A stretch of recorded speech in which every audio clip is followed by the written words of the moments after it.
Malware threats. Introduction to malware. Viruses. Computer viruses are dangerous programs because they can be transferred through the most common and popular used file transfer methods. From downloads on untrusted sites to USB transfers, viruses are known to attach themselves in the most conspicuous ways. Viruses can infect a system when pirated software is being downloaded. Emails with viruses attached to them are being opened when antivirus is outdated. One of the dangers of the virus is in its ability to regenerate rapidly and within a short period, its ability to attach itself to files. Other programs and even other systems cause huge problems in terms of containing it.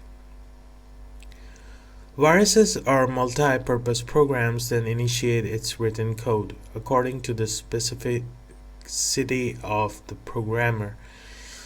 They carry out a number of instructions from changing the infected system's data to replication, infecting other applications on the target systems, and corrupting files beyond use by the host system.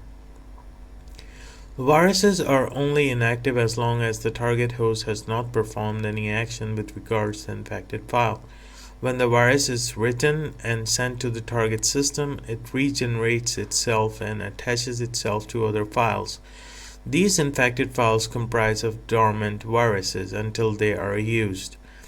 Some viruses are set to activate by a means defined by the hacker or attacker. For instance, the attacker may choose to set the virus's active periods to a definite day or time.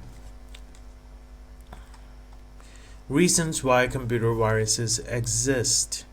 It has been established that viruses are dangerous to the systems that infect, but the reason behind virus being created by its programmers is yet to be defined. Hence, the list of reasons below viruses are written by rivals to sabotage the businesses of competitors. This is done to gain an edge or competitive advantage in the market space. It is also used by the attackers to gain financial rewards from their target hosts. This is seen in the increasing cases of ransomware across organizations. Viruses could either be used for academic purposes or to play pranks. It could be used to purely malicious reasons, for instance, vandalism and cyber terrorism. It could also be used for political purposes by activists to deliver a message to the government. Types of viruses. Boot sector virus. These viruses work by moving the MBR from its original position before the computer is booted, infecting the system and removing the MBR back to its original position on booting. By the way, MBR is master boot record. File virus and multi-partite virus. These types of viruses infect the files that can be executed in the system. For instance, exe, com, and bat files. Multipartite viruses, on the other hand, infect both the boot sector and the executable files.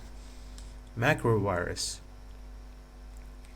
Macroviruses are used by attackers to infect files created with Microsoft Word or Excel. The virus work by targeting template or infecting documents and converting them to template files. Cluster virus. This works by redirecting users to an infected code from the original program. This virus does not reproduce, it only exists as one program in the entire system. It initiates itself when a program is started, but passes control to the originally intended program thereafter. Stealth virus. These viruses are experts at being undetected by the antiviruses. They do this by diverting alerts from the antiviruses to the operating system, hence ensuring they stay hidden.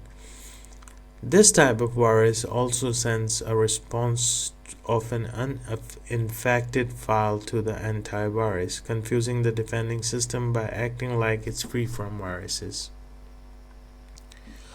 Encryption virus. These types of viruses are not easily detected by the system's defense mechanism. They work by encoding each infected file with simple codes. Metamorphic virus. These viruses change with each executable file they infect. These viruses not only rewrite themselves, they are able to change their code from viral codes to normal codes to switch back when necessary. File extension virus. These viruses change the extensions of the files that have been infected. Add-on and intrusive virus. The former attach their codes to the host code, while the latter replaces their code with the host code. Shell virus. Shell viruses and boot virus programs are similar to the sense that the shell virus forms a ring around the target program, switches its programs and acts like the original program while diverting the main program to act as a substitute.